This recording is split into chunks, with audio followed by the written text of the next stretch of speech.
When the Pittsburgh Steelers and Miami Dolphins swapped All-Pro defensive backs Minkah Fitzpatrick and Jalen Ramsey, many were left wondering what the rationale was for the blockbuster move.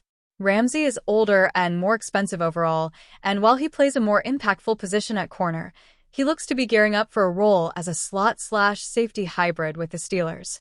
Fitzpatrick, meanwhile, is younger and was a fan favorite in Pittsburgh, even after 2 down seasons in a row from a playmaking perspective, just 1 interception over the last 2 years.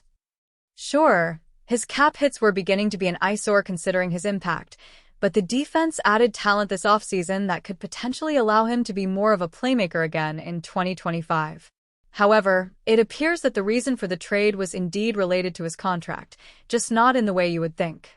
With the Dolphins reworking his contract to add $16.245 in guarantees, it's a signal that the Steelers knew that he wasn't happy with his current deal. Pittsburgh Steelers made the right call, offloading Minkah Fitzpatrick to the Dolphins. While the Dolphins' decision to add guarantees to Fitzpatrick's deal actually saves them money in 2025, it's fair to wonder if his desire for a new deal is what prompted his departure from the Steelers. Pittsburgh already paid him a significant sum for his impressive run to start his career there, and they rarely like to have guaranteed money beyond the first year of contracts. The $36 million in guaranteed money had already been paid out by the Steelers, leaving 2 years of non-guaranteed salary left on his deal. Fitzpatrick undoubtedly wanted more insurance that he would remain with the team beyond 2025, but his decline in impactful plays likely concerned the Steelers. That could very well be the reason that they pivoted to making a deal with Miami, choosing to bank on Ramsey's ability to continue playing at a high level. Whatever the reason ultimately was, the fact that Miami needed to add more guaranteed money to make the 3-time All-Pro happy makes the Steelers look smart for dealing him away. Unless he can suddenly regain his playmaking ability, his impact for the Dolphins won't justify the pay raise. Even if he can justify his price tag, Ramsey looks poised to be a huge upgrade for the Steelers' overall pass defense.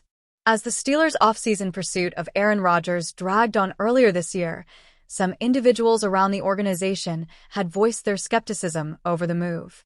Legendary former Pittsburgh quarterback Terry Bradshaw was one of the most vocal opposers of the addition of Rodgers to the Steelers' quarterback's room, and he made his thoughts abundantly clear on the matter during a May radio appearance on 103.7 The Buzz in Arkansas.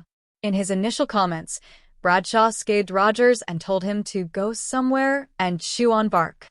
"What are you going to do? Bring him in for 1 year? Are you kidding me? That guy needs to stay in California. Go somewhere and chew on bark and whisper to the gods out there," Bradshaw boldly stated. Since then, Rodgers has taken over as the starting quarterback in Pittsburgh and arrived for training camp this week. He sat down with Kyle Brandt for an interview Saturday when Bradshaw's remarks were mentioned, prompting Rodgers to offer a response. "I whisper to the gods every single day," Rodgers said. "Terry's a legend. He's an absolute legend. He won 4 Super Bowls. He's had a legendary career in the media. But Terry, like a lot of people, doesn't know me. So, he's got an idea of what he thinks about me based on what I've done, the documentary, what I've said, Darkness Retreat, whatever the hell you want to talk about," said Rodgers. Rodgers spoke highly of Bradshaw, saying he was one of the quarterbacks that paved the way for modern QBs, mentioning him alongside some other all-time greats such as Bart Starr, Joe Montana, Steve Young, Troy Aikman, and Tom Brady. "I'd love to get to know Terry on a deeper level if he's open to it, and maybe we can go chew some bark or whatever the hell he's talking about together," Rodgers concluded. Although Bradshaw took a rather hostile approach with his comments back in May, Rodgers welcomed the opportunity to sit down and speak with Bradshaw in order to connect on a deeper level as he embarks on what could be his final season in the NFL and his first in Pittsburgh. How desperate are the Pittsburgh Steelers for a number 2 receiver? Conversations on potential trades or free agent signings have cooled with training camp underway, but the need in the offense remains. Pittsburgh does have 2 young receivers in Calvin Austin III and Roman Wilson that they would certainly like to get on the field in a greater capacity this season. But this is also a team looking to capitalize on what they believe to be a championship window, no matter how fragile the opening.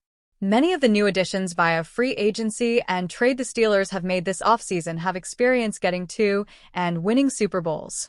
If the franchise does still feel compelled to make an addition who fits that bill, there is one last option available who might be just as desperate as Pittsburgh to make 2025 a season to remember.